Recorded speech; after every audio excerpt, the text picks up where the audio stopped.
I don't know. Well, we know when we're live. It's There we go. preparing. Meeting's live stream. There we go. Hey, all right. So, hi everyone. So nice to have you here. Right. Let's introduce ourselves. I'm Meg Roundell Green. I'm a business and sales coach, and I want to introduce these lovely fellow humans today to talk about some things about goal setting. And there we go. How you can. So, hi everyone. So nice to have you here. You get your sound on YouTube. Yeah, if you mute, yeah, exactly. All good. The wonders of tech. I love it. So yeah, nice to have you here. We are preparing for the end of 2023 and into 2024. So we thought we'd put something on to help fellow entrepreneurs and professionals make the most of it. So take it away from the top. Kathryn, go ahead, introduce yourself. Tell us a bit about what you do. Hi everyone. So my name's Kathryn Horler. I'm based here in South Wales in the UK, and I will be joining these lovely people on Thursday evening to talk with you about comfort zones. Dear me, comfort zones. Yeah. Gosh, how limiting are they? And when you realise that we're the ones that limit ourselves, how liberating that can be as well. What's really helped me in my journey is the personal development, and I'm sure Ellie's going to talk something about that, but yeah, personal development has been completely instrumental for me getting to where I am. So yeah, hand over to Tim. Tim Wagner. So good to meet you all, and going to be hosting these fantastic people on Thursday evening for our workshop. And yeah, to help you get out that comfort zone, especially at this time of year, when we know we've got goals and things we haven't achieved, but we may sit back and go, well, I'll try again next year. There's only a few months left. I've done the best I can. And so you fall back into the default of comfort, the most dangerous zone. And years ago, I used to be in comfort zone. It was actually one of the most uncomfortable places to be in, but I used to sit there when I was in corporate. And I got the salary, I got the income, and I had more money coming in than I needed for the bills. So we had a good life. It was very comfortable, very dangerous, because very boring. So I had to go, and it was actually, Kathryn, personal development and reading and that knowledge that got me realizing that I was short selling myself, let me say. Yeah. So that's a key thing, is that we understate what we're capable of and we settle. Right. Not interested. More about that on Thursday. Ellie. My name is Eli Javitz. I'm actually a consultant, a certified consultant with PGI, which is Bob Proctor and Sandy Gallagher. And my journey into the self-development, to touch on what Kathryn said, was the biggest change in my life, but came later in life, and better late than never. I wish I knew this information when I was 20. Who knows where I'd be right now. And interestingly enough, I stumbled onto self-development when I was going through probably the worst journey in my life, where my investment business that I was a partner in, which was doing incredible, and came crashing overnight to zero. And I found myself, in debt, newly remarried, new baby in my arms, new home, and a whole bunch of stuff, and everything was going great, and all of a sudden it wasn't. And if it wasn't for self-development and understanding the mind, I don't think I would have been able to come out of that. Not just come out of that, but come out better than ever before. Because we don't realize at times how it's all about the mind.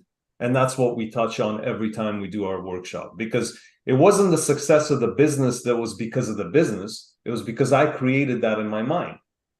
Now, unfortunately, things stopped kind of out of my hands. But looking back now, probably I had something to do with that mentally as well. So it's all about developing the self. More importantly, self in here. Because this is just a physical representation of this. And that's what we touch on. That's why we try to help people move forward and realize the amazingness that's within them. I love that. Thank you so much for sharing. And I think as we talk about the content of the workshop and what what it actually means for all of us who are in coaching and self-development and personal growth, and that's our jam. Like, what does it mean for you personally when you've set something and you didn't get there? Or, two questions, what's been the most helpful mindset shift you've had or habit that's helped you achieve a real result? So either one of those, like, I will just open it to the floor, whichever one you feel called to share. I will share my own. I think the most valuable tool for me has been releasing attachment to the goal, releasing attachment or need for the goal. As soon as you release the attachment that it has to happen, you can play. And I do best when I play. It's going to be different for everyone. Some people are very driven and they love that hardness.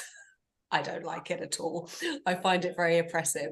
So that's been really helpful. I've just like lost the attachment or the need, and it helps me create in a different way. But I'd love to hear, Kathryn, what's either question, what's been like a kind of a heavy kind of situation that you now look on with regret, or what's been a great one that you've learned from? No, I'm going to go back onto the biggest aspect, I think, that personal development has done for me is a big word that, maybe sends shivers down lots of people's spine, is forgiveness.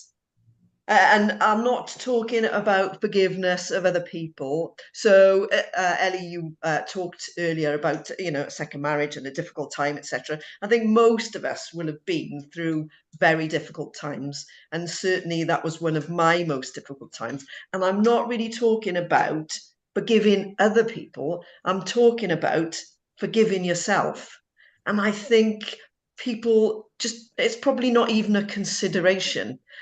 But I think until you actually forgive yourself, moving forward is made so much more difficult. So that would be my biggest takeaway. Thank you. Tim, what's your thought? Trying to think of which one to pick on. I think if I go back to the initial catalyst for that first big change, there's multiple big changes in the journey. The first big one was realizing what an amazing thing being retrenched was. Tell me what retrenched means. Let go of your job. Go. Got you. Yep. Okay. Yep. Decent paying job. I was running 2 head offices, but it was easier for the big boss to pull the rug out from underneath me than for me to go and do it for multiple other people. So off I went, suddenly jobless, when I was the one who was doing that to other people. But that, at the time, painful, but I realized very quickly the best thing that ever happened to me. So understanding that the biggest terror is the most things that you fear that hold you back from actually going ahead and doing something, especially if somebody's on the call and they are an employee, but are stressing and fear about taking the leap outside because of the unknowns. Once you've leapt, it's less fearful. And it was just me being pushed. I don't know where my life would be if I hadn't been retrenched. Perhaps I would have carried on staying in the JOB, just off broke situation. I've got no idea. But what I do know is hugely grateful for being pushed beyond what I knew, what I was capable of. And that opened up doors that led me down amazing routes. So breaking through that fear and just, Meg, you said, let it go.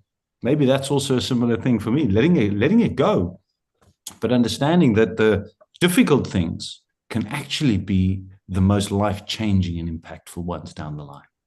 Yeah. So good. Ellie, I'm sure you have some nuggets of wisdom to drop here as well. Yeah, I was, as everybody was talking, I kind of made a couple of notes. There's a few key phrases that kind of stick in my head that, looking back and looking now and looking forward, that you touched on one where people always want to push, try harder, because that's what we've been ingrained by society and whatever else we believe in, that, hard work equals what you want. You got to push, push, push. Well, from a universal standpoint, force negates. So when you're pushing, you're actually pushing against what you want, and more force starts coming to you. It's a magnetic thing. It's kind of like what we heard about the law of attraction. Most people kind of don't really understand it, but I'm not going to get into that right now. The point is what you put out starts magnetizing itself to you. So if you're forcing things, guess what? More force starts pushing against you. Number one. Number two, I had to learn to take complete responsibility. Because when you take responsibility, it gives you the ability to respond. I could blame my partners. I could blame the banking institution. I could blame the 2008 financial situation of the US that caused my investment business to stop. Or I can take responsibility, and then I have the ability to respond. Something within me caused that whole situation to happen. And at the same time, surprisingly, I came out ahead with much more advanced than I ever was before in thinking, in life, and in just in general. It's that old saying, let go and let God, or let the universe, or whatever it is we believe in. Let go. Let go of what happened. Let go of the being attachment, like Meg said. I want this, and I got to get this. And if I don't get this, then I'm not good enough. Let go. Just let it go. I love that. Right? There's a theme. There's a theme here. I feel like bursting into song. Can we do Frozen together, please?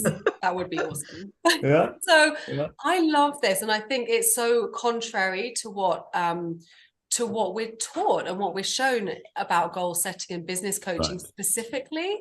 Because it is all about money and goals. And if you have a business, you want to make money and hit those goals. So it's like a counterintuitive. You have to hold both at once. So it's not like don't have goals.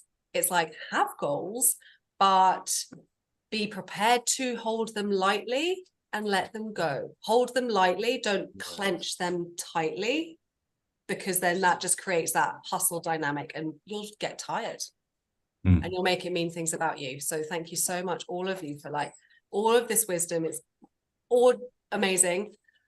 Tell everyone what we need to do on Thursday. Tim, this is your workshop. You are running this. So tell everyone, if you want more of this stuff, what do they need to do? Where do they need to go? There's going to be a link. There'll definitely be a link. Here's the thing, guys. This is a workshop. Ellie's been on the journey with me right from January. This is our 10th one. Every month we get together. The focus is how to help you stay focused on your dreams and goals in a very difficult time period. We've got an underlying theme this month is pushing yourself outside of that comfort zone. So you're going to be hearing from Kathryn how she went from corporate into the entrepreneurial sphere and realizing her own life. You're going to hear from Meg, where she's going to give you some real nugget messages on how to package this message, because her passion is helping entrepreneurs and people make more money through their message. That's a key thing. And then Ellie, from the mindset type of thing, really bringing it together. We're getting together. If you've enjoyed what you've heard here today, you're going to get 2 hours of us. We're each going to talk on our niche. We're going to have a bit of a chat afterwards, a chance for you to ask your questions where we can then deep dive into them. This is our gift to you. In service, we share what we do in order to help us move forward in our journey. And Thursday, it's South Africa, 7 o'clock, UK, 6 o'clock, Canada. What time? I never remember. 1 p.m. 1 p.m. 1 p.m. Canadian. Is that Eastern, Ellie? Eastern time, yeah. Eastern. So 1 p.m. Eastern this Thursday, the 26th. I'm going to drop a link below. Thank you all so much. I'm going to say bye and sign up.